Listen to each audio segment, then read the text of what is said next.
माह मुहर्रम इस्लामी कैलेंडर यानी हिजरी साल का पहला महीना है।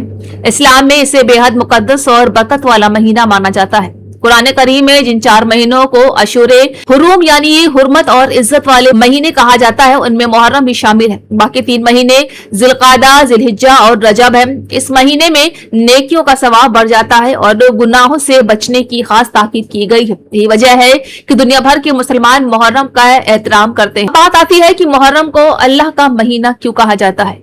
बहुत कम लोग जानते हैं कि मुहर्रम को शहरुल्लाह अल मुहर्रम यानी अल्लाह का महीना कहा जाता है। सही मुस्लिम की हदीस में रसूलुल्लाह सल्लल्लाहु अलैहि वसल्लम ने फरमाया कि रमजान के बाद सबसे अफजल रोजे अल्लाह के महीने मुहर्रम के रोजे हैं। उलमा बताते हैं कि किसी चीज को अल्लाह की तरफ मंसूब करना उसकी अजमत और फजीलत को बयान करना है। जिस तरह काबा को बैतुल्लाह कहा जाता है, इसी तरह मुहर्रम को अल्लाह का महीना कहकर उसकी खास अहमियत बताई गई है। मुहर्रम की 10 तारीख को यौम अशूरा कहा जाता है। इसकी अहमियत सिर्फ वाक़या करबला की वजह से नहीं है, बल्कि ये अंबिया की तारीख से भी जुड़ा हुआ है। सही रिवायतों के मुताबिक इस दिन अल्लाह ताला ने हजरत मूसा अलैहिस्सलाम और बनी इसराइल को फिरौन के जुल्म से निजात अता फरमाई। वही 10 मुहर्रम 61 हिजरी को इराक में करबला मैदान में नबी करीम सल्लल्लाहु अलैहि वसल्लम के नवासे हजरत इमाम हुसैन अलैहिस्सलाम और उनके जानिसार साथियों को शहीद कर दिया गया।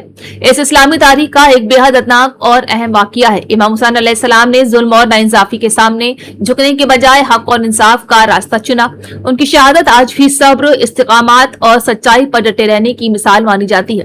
अहले सुन्नत के नजदीक मुहर्रम इबादत, तौबा, जिक्र और अशूरा के रोजे का महीना है। सुन्नी मुसलमान इमाम हुसैन अलैहिस्सलाम से मोहब्बत को ईमान का हिस्सा मानते हैं और उनकी शहादत पर दुख का इजहार करते हैं। तो शिया हजरात के नजदीक करबला का वाकया उनके मजहबी और रूहानी तसव्वुर का मरकजी हिस्सा है। वो इमाम हुसैन अलैहिस्सलाम को इमामत के सिलसिले की अहम शख्सियत मानते हैं। इसी वजह से मुहर्रम के दिनों में मजलिसे सरसिए नौहे और जुलूस आयोजित किए जाते हैं। शिया अकीदे में करबला हक और बातिल की जंग की निशानी है और इमाम हुसैन अलैहिस्सलाम की शहादत को इसी नजरिए से याद किया जाता है। तो अक्सर लोगों को लगता है कि सुन्नी और शिया मुहर्रम को बिल्कुल अलग नजर से देखते हैं, लेकिन हकीकत ये है कि दोनों इमाम हुसैन अलैहिस्सलाम की अजमत, उनके मकाम और उनकी शहादत की अहमियत को मानते हैं। दोनों इस बात पर मुत्तफिक हैं कि करबला में बहुत बड़ा जुल्म हुआ था। फर्क ज्यादातर गम के इजहार, तारीखी तफसीर और कुछ अकायदी मसाइल में है। दोनों ही करबला को जुल्म के खिलाफ खड़े होने और हक पर रहने की मिसाल भी मानते हैं।